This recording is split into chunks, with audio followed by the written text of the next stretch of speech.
Haryana news today पर आप सभी दर्शकों का स्वागत है। आइए नजर डालते हैं आज की सुर्खियों।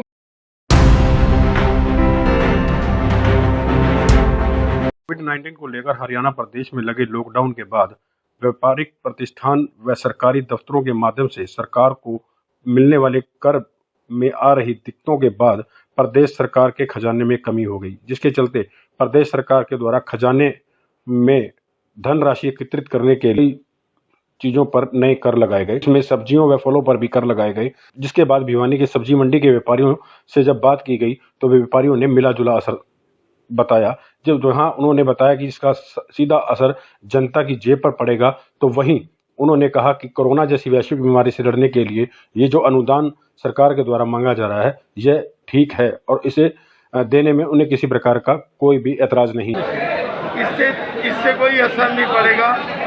जो भी कोरोना पे जो भी खर्चा हो रहा है तो थोड़ा बहुत तो सहयोग होगा, कोई दिक्कत नहीं है, हम देने को तैयार है, कोई दिक्कत नहीं।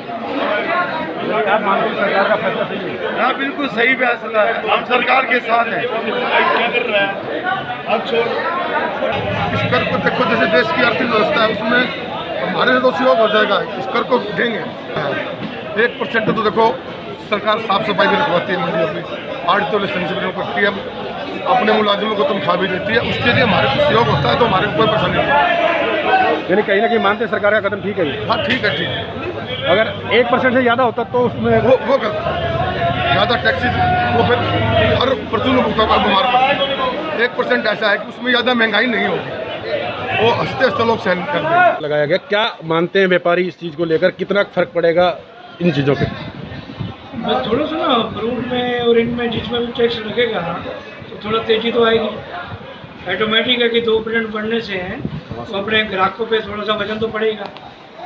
देखो ये कोरोना को देखते हुए तो ठीक है भाई, उनको भी तो इनका अपना हिसाब किताब पूरा चाहिए, इन्होंने भी अपना कंट्रोल करना है सामान। बाकी अब देखो पड़ेगा तो पब्लिक पे ही आइए, सर सब पे पड़ेगा, क्योंकि आम आदमी आम पब्लिक तो मारी गई। पहले टैक्स से बहुत सही, पेट्रोल के दाम बढ़ा दिए, डीजल के दाम बढ़ा दिए, तो कहीं ये पूरा असर पड़ेगा। पब्लिक को राहत देनी चाहिए, इन्होंने पब्लिक के खिलाफ ना मारने का काम किया।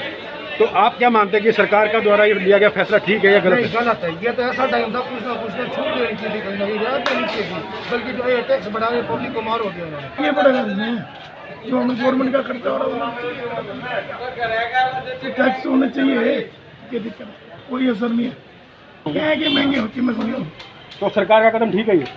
मंडी के अंदर कोई दिक्कत नहीं, क्या मतलब नहीं।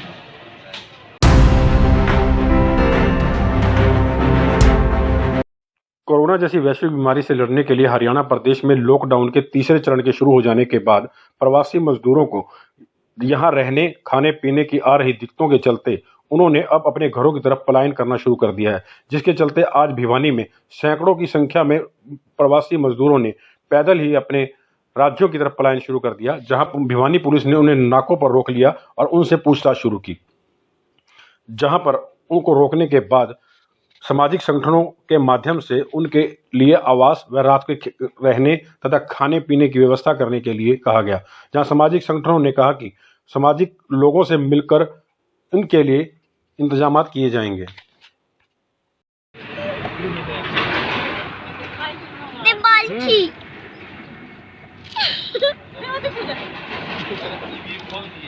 बेटा बैठ जाओ। कोविड-19 के खतरे को लेकर देश के प्रदेश के अंदर कोरोना जैसी वैश्विक बीमारी से लड़ने के लिए लॉकडाउन लगाया गया। लॉकडाउन और सोशल डिस्टेंसिंग की बात की गई, लोगों को अवेयर किया गया कि कोरोना जैसी वैश्विक बीमारी से लड़ने के लिए लॉकडाउन के अंदर रहना होगा और सोशल डिस्टेंसिंग का पालन करना होगा। लेकिन जब पेट की भूख हो, अपनों की चिंता हो, तो लोग सोशल डिस्टेंसिंग का पालन कैसे करें और कैसे लॉकडाउन के अंदर रहें और कैसे अपने परिवार का गुजारा करें, ये सबसे बड़ा मुद्दा है। आप देख सकते हैं कि दूध मुहे बच्चों के साथ, छोटे से बच्चे हैं, उन बच्चों के साथ ये लोग आज सड़कों पर हैं, बेघर हैं, इन्हें कोई आसरा नहीं है। जहां एक तरफ केंद्र व प्रदेश की सरकारें कहती हैं कि लोगों को भूखा नहीं रहने दिया जाएगा, उनको पूर्ण रूप से हर प्रकार की सहायता दी जाएगी, लेकिन आप देख सकते हैं कि जिस प्रकार से ये लोग अब बेसहारा हैं, सड़कों पर बैठे हैं, इनके पास रहने की व्यवस्था नहीं है, खाने की व्यवस्था नहीं है, छोटे दूध में बच्चे। यहाँ पर कहाँ के रहने वाले हैं? मैं एमपी से हूँ, बामला आया था हरियाणा काम करने के लिए। लॉकडाउन के बाद क्या दिक्कतें आई अब आपको? लॉकडाउन के बाद काम वाम सब बंद हो गया और खाने पीने में बहुत दिक्कत हो गई। कितने लोग हैं यहाँ पर, कहाँ कब से यहाँ पे हैं सड़कों पे? सड़कों पर अभी से हैं और घर पर कमरे पर रहते थे, वहाँ पर कुछ ना मिलता था, भूख प्यास से। ये लेक्चे में जाना चाहते हैं जहाँ से ये लोग आए। ये मध्य प्रदेश के कुछ लोग हैं, जो 19 लोग हैं जो मध्य प्रदेश से आए हैं। और इस साइड में ये देखिए कि आप सामने ये वो लोग बैठे हुए हैं यहाँ पे, जो यूपी के हैं, बिहार से आए हुए हैं।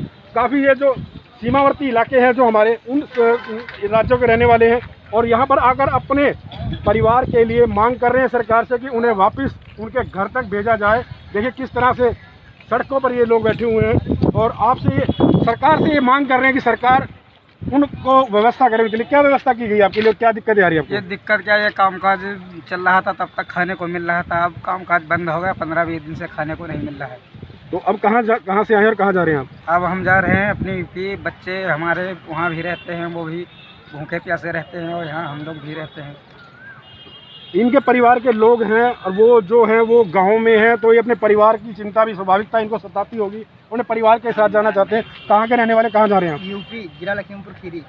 जिला लखीमपुर खीरी, यूपी के ये लोग रहने वाले हैं और अपने परिवार के पास जाना चाहते हैं। सरकार एक तरफ जो दावा करती है, केंद्र में भाजपा की सरकार है, प्रदेश में भाजपा की सरकार है, दावा करती है कि जो पलायन है उसे रोका जाएगा और जो मजदूर है वहाँ पे रहे। लेकिन इन लोगों के लिए खाने की व्यवस्था नहीं है, रहने की व्यवस्था नहीं है, कोई शेल्टर हाउस नहीं है इन लोगों के लिए रहने के लिए जहाँ पर ये लोग रह सकें। देखिए किस तरह से सड़कों पर ये बैठे हुए हैं, छोटे बच्चे हैं। और मौसम भी इस समय ख़राब हो चुका है, मौसम बारिश का मौसम बन चुका है। अगर बारिश का मौसम बन जाता है, बारिश आती है, तो ये दूध मुँह बच्चों को लेकर कहाँ जाएंगे? ये प्रशासन को सोचना होगा। क्या प्रशासन क्या इतना जो दिल है पत्थर हो चुका है कि इन लोगों के प्रति वो सोच नहीं पा रहे, या उनको इनका दर्द दिखाई नहीं देता, इनकी परवाह नहीं होती? प्रवासी मजदूरों को अब यहाँ शरण नहीं मिल पा रही है, तो ये लोग सड़कों पर बैठे हुए हैं। अधिकारी है, पुलिस कर्मचारी है, इनको द्वारा रोका गया है। इनको रोक कर उनके लिए व्यवस्था क्या की गई जानते हैं? रूपक जी जानना चाहेंगे क्या व्यवस्था की गई इनके लिए, जिस प्रकार से इनके नाम वगैरह लिखे गए, रोका गया इनको यहाँ पर? यही सड़क से मेरे जो मैं यहाँ नाका ड्यूटी हूँ, नाका इंचार्ज, ये ऐसे पैदल यहाँ से चले जा रहे थे। मैंने पूछा कहाँ जा रहे हो, तो ये बोले हम तो अपने गांव जा रहे हैं, प्रशासन ने बस स्टैंड पे बस लगाई हुई है। किसी ने इनको गलत अफवाह दे दी और कुछ ये लोग कहना नहीं मान रहे। गांव के सरपंच वगैरह से जहाँ से आए उनसे बात की गई तो ये ज़बरदस्ती वहाँ से भागे हैं। इनको पूरा खाने की व्यवस्था, रहने की व्यवस्था थी।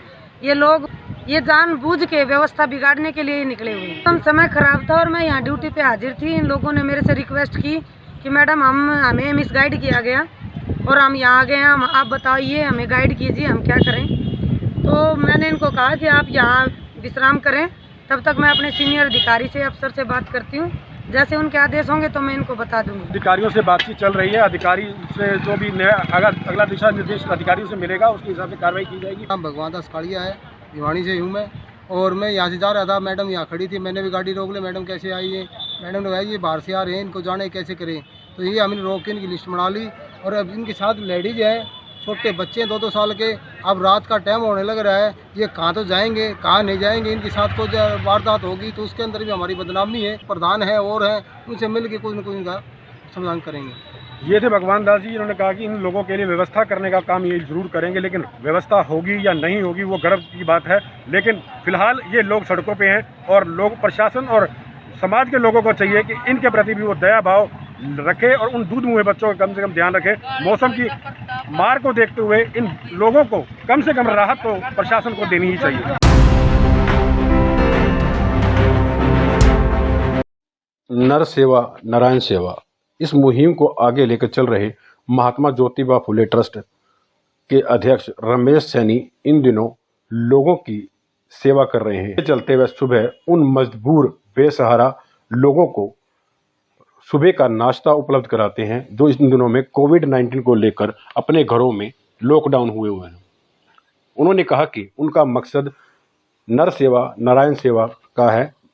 जाति, धर्म व समाज को भूलकर, रंग भेद को छोड़कर वह इस सेवा में लगे हुए हैं। ये पिछली 22 मार्च से हमने ये जब हमारा जनता कर्फ्यू लगा तो उसके बाद में जैसे ही माननीय प्रधानमंत्री मोदी जी का आदेश हुआ लॉकडाउन का, तो मैंने 25 तारीख से ये कार्यक्रम शुरू कर दिया था।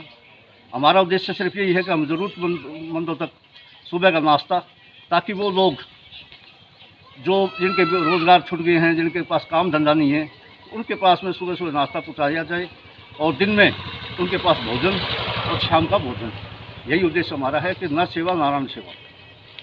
कितने लोगों को आप ये रोजाना अपने पहुंचा रहे हैं और इसका मकसद क्या रहता है? क्या और भी कोई लोग आप सहयोग के हैं आप कर रहे हैं आप? नहीं, ये तो मैं सिर्फ अपनी बेकरी से कर रहा हूँ और मेरा तकरीबन टारगेट 100 का है। जैसे 60 तो मैं यहाँ बांटता हूँ और 40 के करीब हमारे जो रेलवे क्रॉसिंग के पास में है, जो बाहर के प्रवासी लोग हैं, 40 उनको देता हूँ करीब। तो ये भोजन की व्यवस्था जो आप कर रहे हैं वो मतलब जो किसी अन्य संगठन के माध्यम से आ रहे हैं? जो भोजन है वो अभी तक तो पहले हम कुछ दिन तो हमारे जो बैद्यनाथ जी महाराज हैं उनके सहयोग से किया था, लेकिन अब काफ़ी दिन से ही जनता रसोई है, जनता रसोई से जाते हैं और जहाँ ज़रूरतमंद वहाँ से पहुँचाते हैं। ठीक, और शेयर करें और कमेंट में हमारे को लिख जरूर भेजें। अगर आपके आसपास में है कोई खबर, कोई घटनाक्रम, तो हमें बताएं, हम आपकी खबर को उठाएंगे प्रमुखता से